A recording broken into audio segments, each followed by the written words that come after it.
வணக்கம். மாலை முரசு செய்திகளை விரிவாக பார்ப்பதற்கு முன்பாக முதல் தலைப்புச் செய்திகளை பார்க்கலாம். டெல்லியில் பிரதமர் மோடியுடன் சிங்கப்பூர் பிரதமர் லாரன்ஸ் வாங் சந்திப்பு. இரு நாட்டு வர்த்தக உறவுகள் குறித்து இரு தலைவர்களும் முக்கிய ஆலோசனை.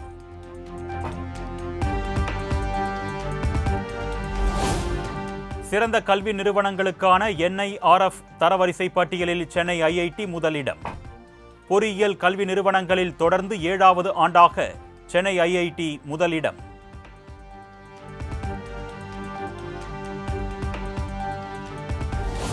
தலைநகர் டெல்லியில் கொட்டி தீர்த்த கனமழையால் எங்கு பார்த்தாலும் வெள்ளக்காடு. குடியிருப்புகள், விவசாய நிலங்கள் வெள்ளத்தில் மிதக்கும் ட்ரோன் காட்சி.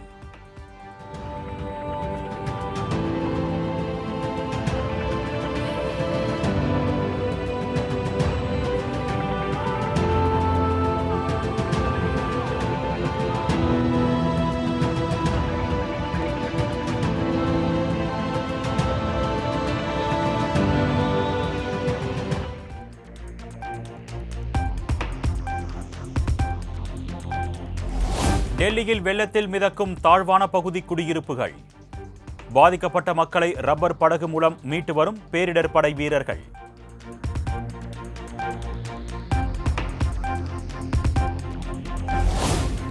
டெல்லி யமுனா ஆற்றின் நீர்மட்டம் அபாய அளவை தாண்டி செல்கிறது. கரையோர பகுதிகள் முற்றிலும் வெள்ளத்தில் மூழ்கியதால் ஆயிரக்கணக்கான மக்கள் பாதிப்பு.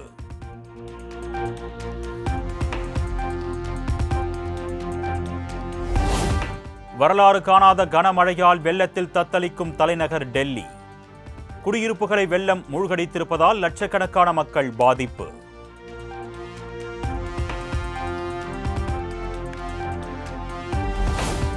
காஷ்மீர் மாநிலம் ரஜௌரி மாவட்டத்தில் கனமழை. வெள்ளத்தில் சிக்கி பாதிக்கப்பட்ட மக்கள் படகுகள் மூலம் மீட்பு.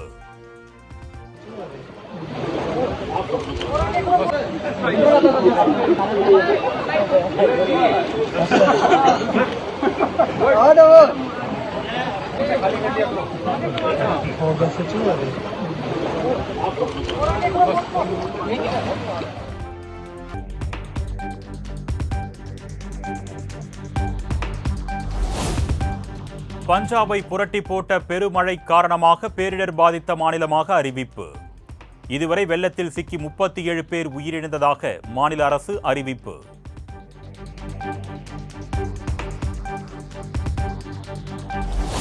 இமாச்சலில் பெய்த கனமழை மற்றும் நிலச்சரிவால் வீடுகள் இடிந்து சேதம்.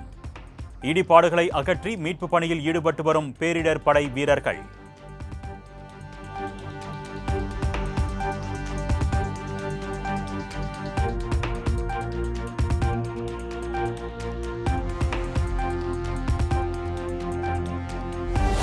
லண்டனில் இங்கிலாந்து அமைச்சர் கேத்ரினுடன் முதலமைச்சர் மு.க. ஸ்டாலின் சந்திப்பு.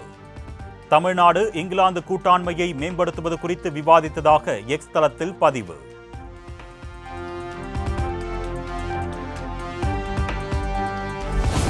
மலையாள மக்களுக்கு முதலமைச்சர் மு.க. ஸ்டாலின் ஓணம் வாழ்த்து. நாளை ஓணம் பண்டிகை கொண்டாடப்பட உள்ள நிலையில் வாழ்த்து தெரிவிப்பு.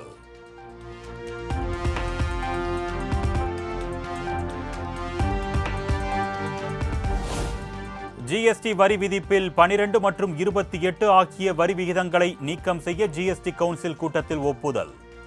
இனி 5 மற்றும் 18 என இரு வரி அடுக்குகள் மட்டுமே இருக்கும் என்றும், ஆடம்பர பொருட்களுக்கு 40% வரி தொடரும் என்றும் நிர்மலா சீதாராமன் அறிவிப்பு.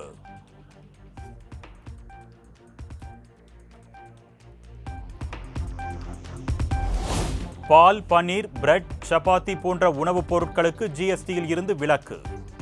மாணவர்களுக்கு தேவையான எழுது பொருட்கள், வரைபடங்கள், ரப்பர், பென்சில் போன்றவைகளுக்கும் விலக்களிக்க GST கவுன்சில் ஒப்புதல்.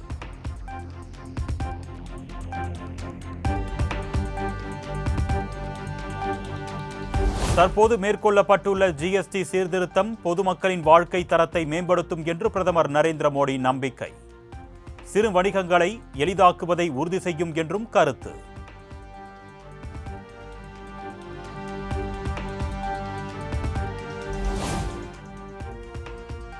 GST கவுன்சிலில் வரி சீர்திருத்தம் செய்ததற்கு அதிமுக பொதுச் செயலாளர் எடப்பாடி பழனிசாமி வரவேற்பு.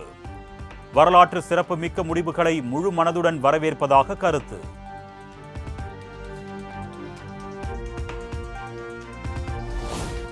ஜிஎஸ்டி சீர்திருத்தம் மற்றும் பொருட்கள் மீதான வரி குறைப்புக்கு காங்கிரஸ் மூத்த தலைவர் ப. சிதம்பரம் வரவேற்பு. சீர்திருத்தம் செய்வதற்கு 8 ஆண்டுகள் என்பது மிகவும் தாமதமானது என்று எக்ஸ் தளத்தில் பதிவு.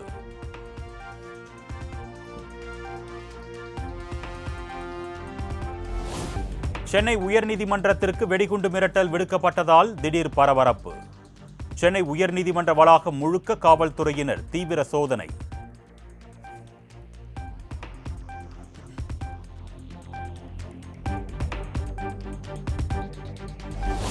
அதிமுக பொதுச் செயலாளர் எடப்பாடி பழனிசாமி தேர்வு செய்யப்பட்டதை எதிர்த்த வழக்கு நிராகரிப்பு. திண்டுக்கலைச் சேர்ந்த சூரியமூர்த்தி சென்னை உரிமையியல் நீதிமன்றத்தில் தாக்கல் செய்த வழக்கு நிராகரிப்பு.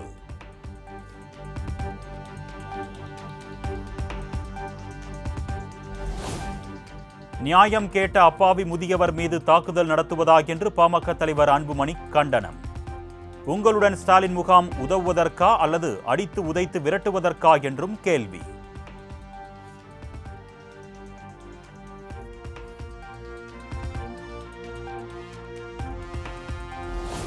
அதிமுக உட்கட்சி விவகாரம் குறித்த எல்லா கேள்விகளுக்கும் நாளை பதில் கிடைக்கும்.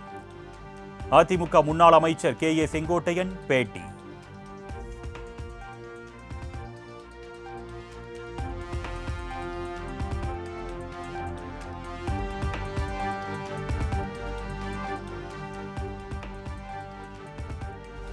எடப்பாடி பழனிசாமி முதுகில் குத்திவிட்டதாக நான் சொல்லவே இல்லை. தேமுதிக பொதுச் செயலாளர் பிரேமலதா விஜயகாந்த் மறுப்பு.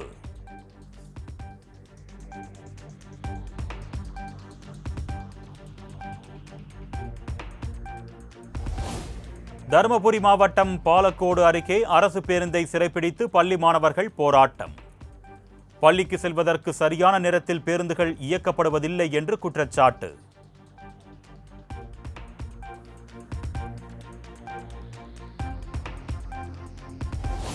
தேனி கம்பம் அருகே சாலையை மறைத்து ஆக்கிரமித்து கட்டப்பட்ட வீடுகளை அகற்றுவதற்கு பொதுமக்கள் எதிர்ப்பு.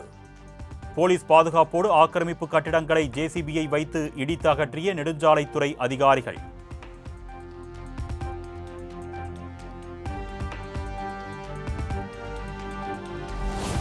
ராமநாதபுரம் மாவட்டத்தில் செப்டம்பர் 9 முதல் 2 மாதங்களுக்கு 144 தடை அமலில் இருக்கும். இமானுவேல் சேகரன் குரு பூஜை, முத்துராமலிங்க தேவர் ஜெயந்தி விழாவை முன்னிட்டு மாவட்ட ஆட்சியர் உத்தரவு.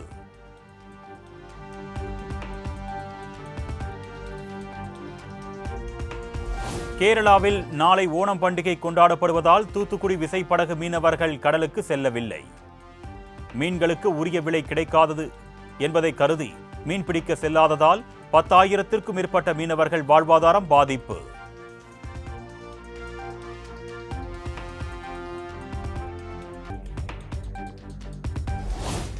ஏழு அம்ச கோரிக்கைகளை வலியுறுத்தி வருவாய்த்துறை அலுவலர்கள் 2வது நாளாக வேலை நிறுத்தம். மக்களின்றி வெறிச்சோடியது தென்காசி மாவட்ட ஆட்சியர் அலுவலகம்.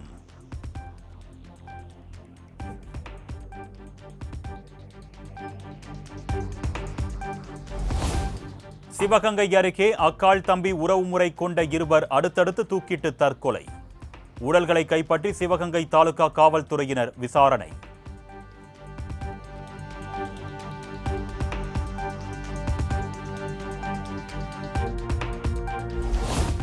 கடலூர் மாவட்டம் பன்ருட்டி அருகே உள்ள கோவில் குடமுழுக்கு நடத்துவது தொடர்பாக இரு தரப்பினரிடையே தகராறு. பழைய கோயில் கருவறை சிலையை புதிய கோவிலில் வைப்பதற்கு ஒரு தரப்பினர் கடும் எதிர்ப்பு.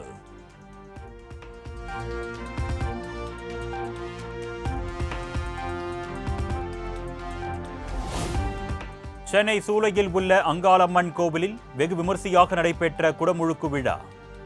ட்ரோன் மூலமாக பக்தர்கள் மீது புனித நீர் தெளிப்பு.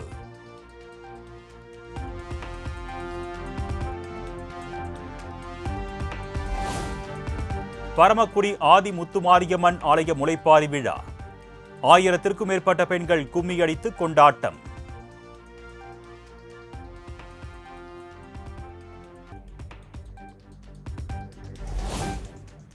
பிரதமர் மோடியின் தாயாரை காங்கிரஸ் நிர்வாகி அவமரியாதையாக பேசிய விவகாரம். பீகாரில் சாலை மறியலில் ஈடுபட்ட பாஜகவினர் டயர்களை எரித்து கோஷமிட்டதால் பதற்றம்.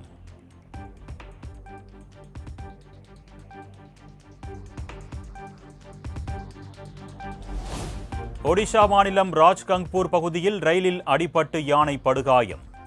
தண்டவாளத்தில் அடிபட்டு கிடந்த யானையால் ரயில் சேவைகள் பாதிப்பு.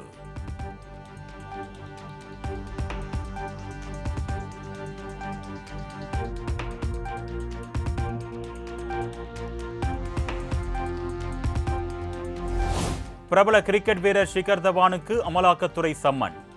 சட்டவிரோத சூதாட்ட செயலி வழக்கில் அமலாக்கத்துறை நடவடிக்கை.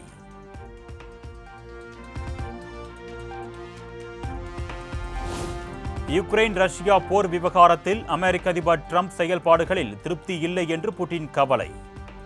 ரஷ்யா ராணுவ ரீதியாக அதன் இலக்குகளை அடையும் என்றும் எச்சரிக்கை.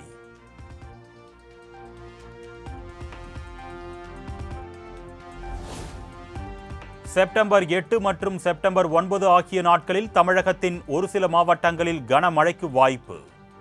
8ஆம் தேதி ராமநாதபுரம், சிவகங்கை, புதுக்கோட்டை, நாகையிலும், 9ஆம் தேதி தேனி, கோவை, நீலகிரியிலும் மழைக்கு வாய்ப்பு.